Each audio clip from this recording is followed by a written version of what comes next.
let's see about the mandible. The mandible is the strongest and largest bone in the face, and it is the only movable bone in the skull. The mandible consists of an horseshoe shaped body. You can see the body of mandible, which is U shaped, and two broad and oblong rami. You can see the two rami. And in this, we will see about the features of the body of mandible.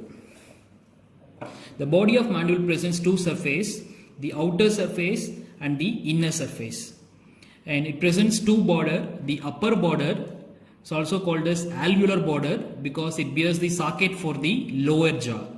And this is the lower border of the body of mandible.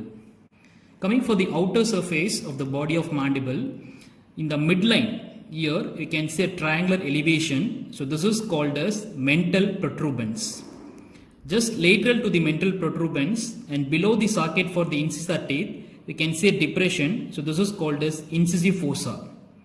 Just lateral to the incisive fossa, we can see a foramen midway between the upper border and lower border of mandible in the adult. So this foramen is called as mental foramen. Below the mental foramen, you can see a oblique line which runs upwards from the lower border of mandible here. It runs upwards and backwards and joins with the anterior border of ramus of mandible. So this is called as oblique line of mandible. The anterior part of oblique line of mandible, it gives origin to depressor labii inferioris, and the most posterior part here, that is closer to the teeth for socket for the teeth of molar teeth, a third molar teeth, this part of oblique line, it gives origin to buccinator. Then coming for the inner surface of the body of mandible, in the inner surface, you can see a line. So this line is called as mylohyoid line. So this mylohyoid line, it begins from the socket for the third molar teeth, begin closer to the socket for the third molar teeth and runs downwards and forwards. And this mylohyoid line divides the inner surface into an upper smooth area, this is called a sublingual fossa, and lower area, this is called a submandibular fossa. The mylohyoid line, it gives attachment to mylohyoid muscle. Below the mylohyoid line, you can see a mylohyoid groove that contains the mylohyoid vessels and nerves. And the lingual nerve, it comes closer to the third molar teeth and the posterior end of the mylohyoid line. This is the area where the lingual nerve is related to the mandible.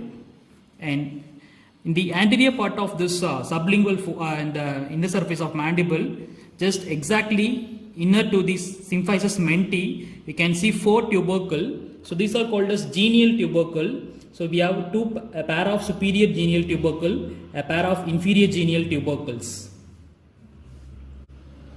And coming for the alveolar border, upper border, it bears a socket for the teeth of lower jaw. And coming for the lower border of mandible, it's also called as base of mandible.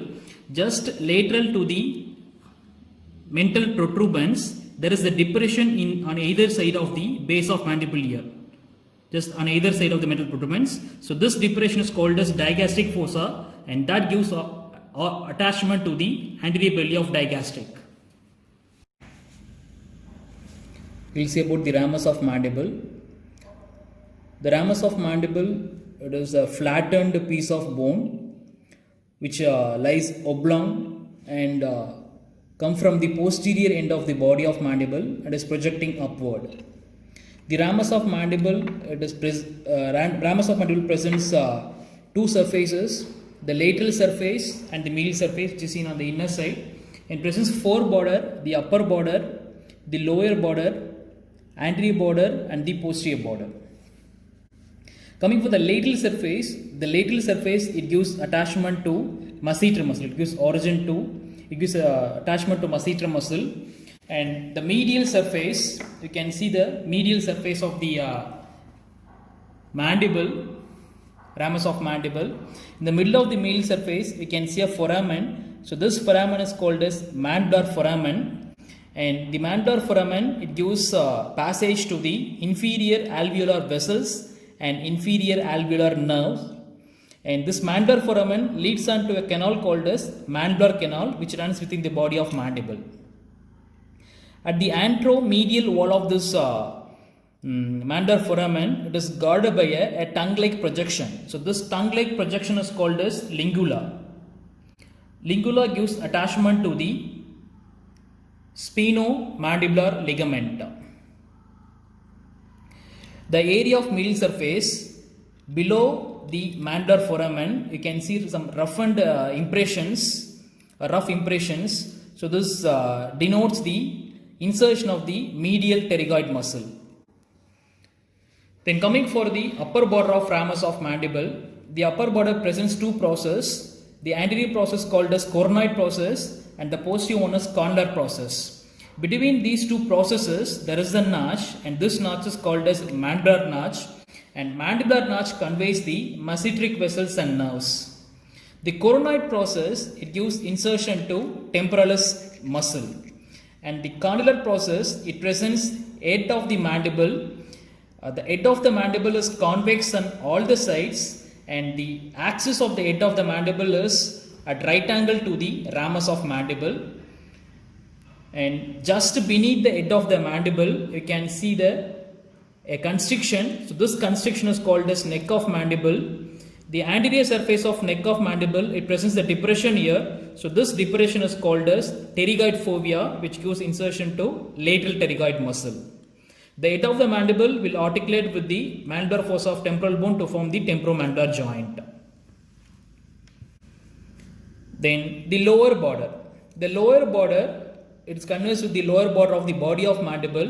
The junction between the posterior border of the ramus of mandible and lower border of mandible is called as angle of mandible. The angle of mandible measures about 110 to 115 degree in case of adult, whereas in case of newborn in the older age, it measures about 140 degree. The posterior border of ramus of mandible, it is somewhat rounded and it is related to the parotid gland.